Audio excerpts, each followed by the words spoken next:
got lucky one. I got. You said you'll hook me up with golf? I can hook you up wherever you want in Rochester. With my swing or with the course? With the course. Okay, the course. Thank you. You know, I was trying to work on my color while I was down there in Florida. You as, I guess, surprised as most people are, a lot of people are, about being back and sitting here today? I would say like 50-50, man. Honestly didn't know what was gonna, the free agency. This is my first time being a free agent in my career, really kind of hitting the market, I guess as you call it. But I knew that this is where I wanted to be. I knew that this is where I wanted to play. And these are my people. I've been here 6 years. I love it here. I'm comfortable here, and I know the expectations that this organization has in me and the expectations that I have elsewhere, with my teammates, with the coaches. And like I said, I feel pretty salty about the way the season ended last year, with everything that had gone on, and then losing the home playoff game against Cincinnati. It was tough. And then, you go into the offseason just with a lot of questions about, a lot of things. Me wondering what the hell is going to happen. Shoot, if I'm even going to play again. And, I knew I wanted to play again. I knew I can still play at a high level. Just where that was going to be and who it was going to be for, that was the question. And it was pretty stressful about a month. That's why I didn't golf as much. I tried to go out there and golf, and I just couldn't really concentrate because all I was thinking about was football. So now I might be able to go out there and swing a little bit better. But no, this is home, man. I love these fans out here. I love this community. I know I said some stuff about the taxes. I think we can all agree that we're like, what the hell? Like, yes. So, I mean, sorry, I said it. I said the truth. But that had nothing to do with my decision on whether or not I was going to come here or leave. I didn't want to leave, and I'm home now. And this is where I'm going to finish my career, and I'm really excited about that. What was it like? Just tell us, what was it like speed dating throughout the NFL? I wouldn't call it speed dating. It was, like I said, there were teams that were interested. There were teams that wanted me on their football team and thought that, that I would be a huge asset to help them win. And like I said, there was a lot of calls, a lot of being on the phone, a lot of conversations with my wife, just about being here or being there or being in Buffalo. And, ultimately it came down to, what I thought was going to make me happy and what I thought was going to be best for, myself and my family moving forward, not just in my career, but in life, I don't know how many more years I have left to play. I know I have this year guaranteed that I'm going to be able to play football and be able to play at a high level. And, I'm healthy now. I just needed some time to get my body right. I'm healthy now, and I'm ready to play. I know people are probably, saying this, that, or the other about this, that, or the other. I really don't give a damn because I'm a football player. I'm a ball player. I'm an all-pro. I'm a Pro Bowl.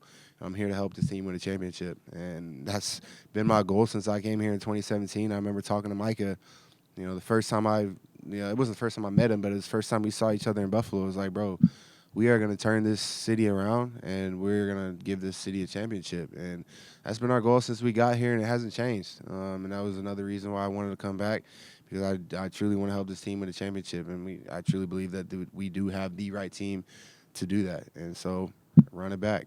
Was there anything that surprised you about the free agency process, like going through it?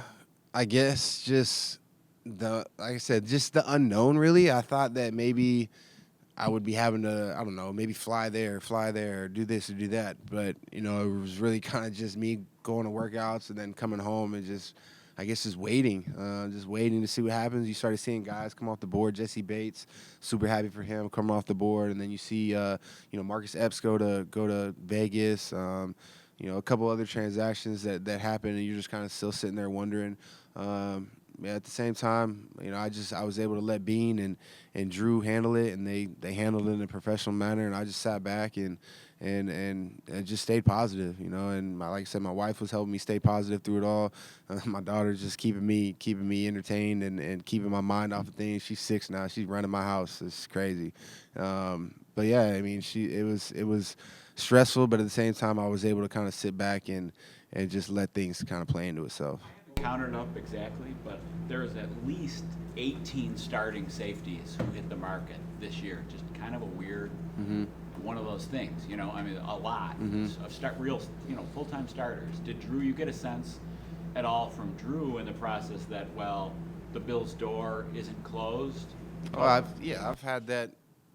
I mean, since the end of the season, you know, I knew that, you know, one of the main things going into the offseason was to not alienate any relationships in this organization. I have no ill feelings towards anybody out here, anybody in this building or anything like that. And I wanted to, if that was my last game as a Buffalo Bill, I wanted to go out on a positive note with no negativity wherever it was that I ended up playing, whether I played somewhere else or I retired.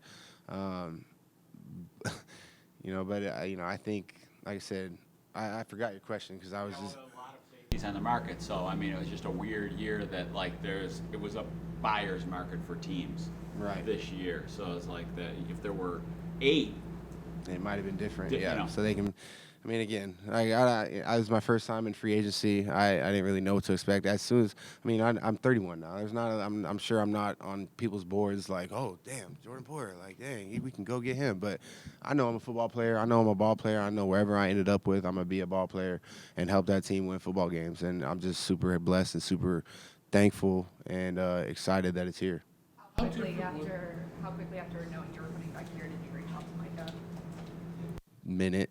I was probably still just hanging up the phone as my phone was dialing to call him. I called him right away, man. Other than Micah was recruiting you to stay. I mean, we were all having conversations. All the boys on the back end, you know, all the boys up front. We were all talking throughout the off season, and the guys on this team. Everybody really around the league understands the business side of this league, and you guys understand it. We understand it, and so you know, we're all super happy for Tremaine. I mean, everybody wishes, we could have Tremaine back, but you know, everybody's super happy for Tremaine going to Chicago, getting what he deserves, and you know, it's tough. It'll be tough not to have him, but at the same time, we will continue to move forward, and we still got some dogs on this team, you know, and we're gonna get Vaughn back, and that's just gonna make our team even better. Matt Bolano, one of the best outside linebacker in the game, and you got the best safety duo in the game, and then you got, I believe, one of the best corners in the game. So when healthy, and he's going to come back, I bet you Trey's going to come back better than he's ever been before, and that's just because I know Trey and I know how he's working right now, and same with Kyer, man. I saw Kyer over the weekend. He came to my house in South Florida, and we just sat and chopped it up, man. And he's working hard too, and he's really came along, especially towards the end of the season. So it's just a bunch of guys that I'm really excited to work with again, and even Taron Johnson, the best nickel in the game. I mean, it's a bunch of guys that I'm really excited to work with, and it was a huge part of why I was excited to come back here.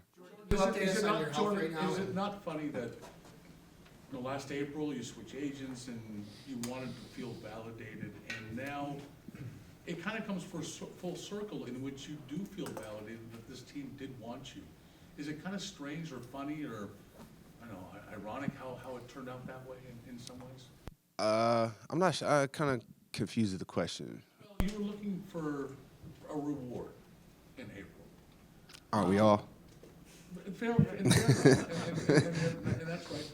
But you were rewarded by, and you said you didn't want to burn any bridges. You respected everybody here, but it's kind of funny that you did get rewarded at a time when you were looking for a future. You know, right back where it began, right back where it was. Yeah, I mean, I was just testing the market. I was a free agent. You know, I was seeing just, you know, what else is out there. Like, and there wasn't anything out there that I would have been happy about going to do. At the end of the day, it really came down to what is going to make. This is one of the things my wife was telling me. What is going to make Jordan Poyer happy? What is going to make you happy? Because whatever makes you happy is going to make everybody else around you happier.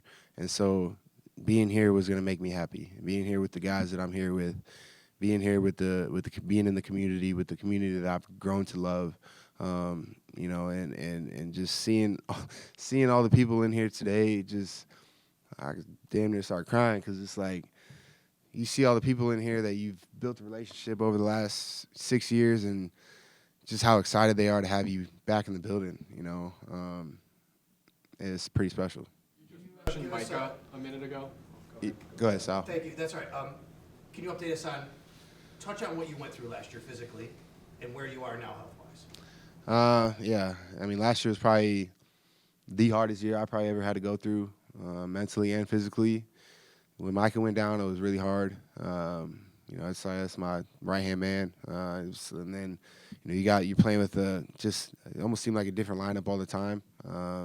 It kind of then dealing with the injuries that I was dealing with on top of that, and then everybody was saying, we're 6-0 in Poyer plays, or 7-0 in Poyer plays, and I'm sitting there like, well, damn, I got one elbow, I'm trying to just get right, and it's like, well, damn, now I gotta go out here and play for the, so it was a lot of pressure, it was a lot of stress, but at the same time, I wouldn't have changed it at all. I feel like I'm a better man and a better player because of it. I feel like I just needed some time after the season to get healthy, and I feel great now. I'm excited to, I'll be out here for OTAs because I don't got any contract issues now, so I'll be out here for OTAs.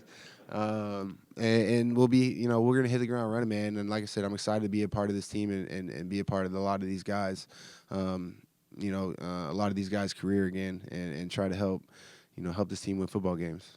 How much of a relief is it that this is all done? All done, yes. It's like a whole bunch of weight off my shoulder. Like I said earlier, I feel like I can go out and actually enjoy a round of golf now. I can actually go out and, go out to dinner with my wife and not sit there and just be staring off into the distance wondering, what the hell is going to happen. And so, it is a lot of relief off my shoulders. You've been here 6 years at a high level. It's going to be 8. Have you thought at all about, winding up as one of the all-time Bills? Yeah, I have. There's some great players that have came through this organization that, just to be even mentioned in the same breath as them would be crazy. But, I still feel like I have some of my best ball ahead of me. I still feel like I'm going to be playing at a very high level this next year, and I feel like I'm going to help this team win a lot of football games. And, it's a crazy game. It's a game that I love. You're going to get out of this game what you put in, and I've put my whole life into this game. And driving to Kansas City, that's how much I love this game. Playing hurt all season long. That's how much I love this game. That's how much I love my teammates. And like I said, it taught me a lot about myself. It taught me a lot about, a lot of the people around me. It gave me a lot of perspective on life. Gave me a lot of perspective on football. And like I said, moving forward, it's going to make me a better player because of it, and it's going to make us a better team for going through what we had to go through last year. A fresh start. Hopefully you don't got snowstorms again where we got to cancel games. I think that was how many times has that happened in y'all career that y'all have been out here? I don't know how many. So we get to go to London, which is dope. I'm excited about that. And we're excited. We got the best quarterback in the game, and we're gonna continue to, let everybody else talk about everybody else in the AFC East. We're just kind of sit back and kind of stay ducked away in the weeds, and we'll come surprise people when it's time. Does a Would it be guy like strange Leslie without Frazier Leslie mean to Frazier? you? I heard 2 Leslie Fraziers. Yeah, will it be strange without Leslie, and how much do you think, with you and Micah and Trey being in that back end, helps overcome, the change, the temporary change there? Yeah, Coach Frazier's someone that's going to be truly missed in my heart. He's somebody that when I came in 2017, he gave me the confidence in myself to be able to go out there and play at a high level. The confidence I didn't even know I had, and until, him just sitting down, talking with me, telling me that, I am a really good player and I can be a really good player in his system if I just am able to trust the system, learn the system, and he's somebody who had learned to trust me and learned to kind of just he gave me the playbook in a sense of like, help these young guys, teach these young guys. This is how it's done. Every Wednesday I'd go into a Wednesday meeting and I would just expect Frage to just call on me and be like, all right, Jordan, we're playing the, say, Arizona Cardinals a week. What do you expect out of them? We haven't talked about the Arizona Cardinals until that morning, so he's calling on me, and that's letting me know that how much he has confidence in me and how much trust that he has in me to come to those meetings prepared, to come to those, because if I come to those meeting prepared and other guys around me can see, like, oh, Jay understands. Look, they coming out. We're playing the Cardinals. They coming out. Their first 15 plays. This is what they're doing. Or these are their top, routes. Or these are their top formations. And they'll get the other guys on the team be like, okay, well, shit. Maybe they didn't come in as prepared, and so maybe that night they're like, okay, well, let me go watch a little bit more film tonight. Maybe one of the leaders on the team is doing this. Maybe, and it's just kind of a trickle effect. And you can start to see. It's crazy to be in this position right now as a 11-year vet and guys looking up to me, because I remember being the rookie, second, third-year player, and I'm seeing guys like Joe Hayden and Dante Whitner, and I'm like, dog, like, to be at that age and like to have that, I'm looking up these guys like they're just superstars. Like, oh my God, that's Joe Hayden. Like, and he's on the same team as me, sitting right next to me, just cracking jokes with me, and it's weird for me to be in that same position, because I used to see guys like myself like wide-eyed, but those guys had really helped me become the player that I am today, and I want to continue to help the other younger players, D Ham, the Jaquans, the Cam Lewises, all those guys become the best version of themselves as they can be, and show them like, look, I'm a 7th-round pick. If I could play 11 years in this league, you could play 11 years in this league. You know what I mean? It's all about how bad do you want it, how much do you love it, how much you're gonna commit to it, and so, like I said, Frage is somebody who gave me a lot of trust and gave me a lot of confidence in myself. He will definitely be missed, but I think he'd be one of the first to tell you, this is a business, and the NFL train is going to keep running whether you're here or not. And so we're going to have to figure out ways. And I know we will. I have no doubts. We got some great players on our team. Sean is still a hell of a defensive coordinator and a defensive coach, defensive-minded coach. And we added some new pieces, and some very smart coaches that are coming in, and we're excited. That I'm excited to work with and moving forward. Micah, a little bit ago, what was it like, that conversation with him, telling him you're coming back, and why was it important to you to continue playing with him?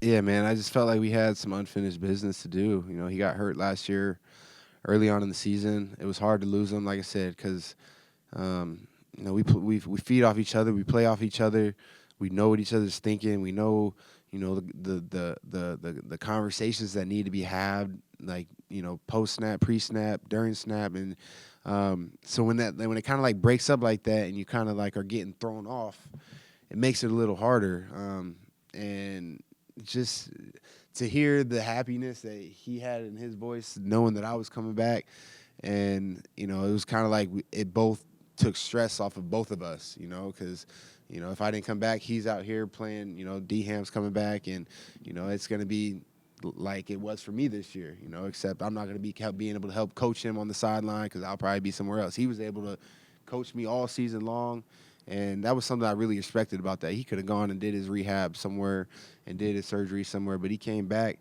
to be a part of the team to kind of keep me. I mean, dude, if he wasn't there, I'd probably had a couple mental breakdowns, because it was tough. Middle of the year comes around, you're trying to just get ready for Sunday, and body's just hurting, your elbows are hurting, your foot's hurt, your ribs are hurting, 2 broken ribs, you can't even breathe. So it's like, he was somebody that huge reason why I was excited to come back and play at this organization, because I get to play with Mike Hyde again. Back to Leslie, we know what kind of respect he has in the room. You mentioned kind of regularly texting with your teammates during the offseason. How surprised were you when you saw that he wasn't going to come back? And then moving forward, just how much of a change do you envision that being for this defense? Yeah, I'm not going to lie, I was pretty surprised. I think Frage has been one of the staples in this organization for the last 6 years. I'm not really sure of the changes. We'll find out come OTAs. I'm sure there's going to be some wrinkles here and there, but I do think that we run our defense, and when we run it well, it works. And I think there'll probably be, like I said, some wrinkles, and we'll probably have to mix some things up, and then I honestly don't know. I don't know how it's gonna be. I know they're upstairs. I went upstairs earlier. They're watching tape. They're probably watching tape all day long. But right now I'm just excited to be here and take this all in. All that'll come when it comes. Talk about the mental and physical hardships that you endured. You used the word retirement a couple of times up there. How legitimate of a possibility was that for you? How seriously did you weigh that? To be honest, the day after the game, I was like, man, F this, I'm done. But I had to kind of decompress a little bit. And my wife said the same thing. Jordan, just take a couple weeks, man. And I played in the Pro Bowl game, and when I played in the Pro Bowl game, I was all right. Like, I'll be all right. I'll just get over it and move on. It's football. You win some, you lose some, you move on. Some were harder than others, but you move on. And I knew that if I just had some time to get my body right, I'm going to be perfectly fine. And that's where I'm at right now. I've been able to, have some really good training down there in South Florida. My boy Mark, my boy Aaron Santiso been getting me right. And like I said, I'm excited for this opportunity. It was a love affair for a couple of weeks, which you potentially landed with the Dolphins. What changed that? Really nothing changed it. I think the media made that out to be something that it really wasn't. I mean, I said I like to play somewhere where they didn't tax me as much and it was nice weather, but I didn't say it like that. I think a lot of people took how I said it and kind of spun it, because on the podcast I said, yeah, the question was, if I could go play anywhere else but Buffalo, where would you go? Somewhere that's not going to tax me, and the sun's going to come out every once in a while. So people just happen to link that to South Florida because I lived down there in the off season, and I guess the ball just kept rolling, and it was crazy situation. I know I'll probably get booed when I go to play in Miami now, but it's all right. I'll be all right. They'll be all right. What's a rivalry without a little frustration? So it's good. I don't know how much you follow. Do you think you want to end your career here? Do you have an amount of time you would like to play? I don't have an amount of time, no. I'd like to get a championship. I don't know. Maybe if we get a championship this year, I'll ride off into the sunset. I would like to play as long as my body can tell me I can play. I love this game with a passion. I love I love the relationships that you're able to build. I love the ups. I love the downs. I love the lessons that you learn in this game, because there's so many lessons in this game that carry over into life, and vice versa. Life carry over into football. And so, it's always a learning process, always a learning curve, and just continue like, Coach said, had Coach McDermott, I'd never forget the Kaizen word that he brought. One of the first, it was one of the first things that I memorized when he put that chart up, just the Kaizen, the continuous growth, just always trying to make yourself better, always trying to get better. That's in football and in life and whatever you're doing, really. Journaling. How are you gonna make yourself? How are you gonna make yourself better each day? When you wake up, what am I gonna do today that's gonna better myself as a human being? So, I think I don't want to put a timestamp on it. I just kind of want to let it go one day at a time and see where it takes me. What do you think is the missing element for this team to reach the ultimate goal? I don't think there is a missing element. I guess you just say finish. Last year it seemed like we started off extremely hot. Hit a couple bumps in the road, a bunch of injuries, stuff happened. The year before, 13 seconds. I mean, could have been avoided. I mean, to me. I mean, it could have been avoided, but it happened, and you learn from it. I don't think there's nothing that's missing. I just think finish. Just finish and finish what we came here to do, man. And since 2017, and that's bring Western New York a trophy, and that's what I'm here to do. That's my main goal, and that's what it is. Are you still salty you got robbed of the Home Run Derby championship from Josh a few years ago, and are you looking forward to making? I'm coming for Josh's neck this home run derby. I'm winning it. I'm calling it right now. I'm winning it, and you can put this clip on there. I'm winning the home run derby this year. Golly, I got to. All right, thanks, guys.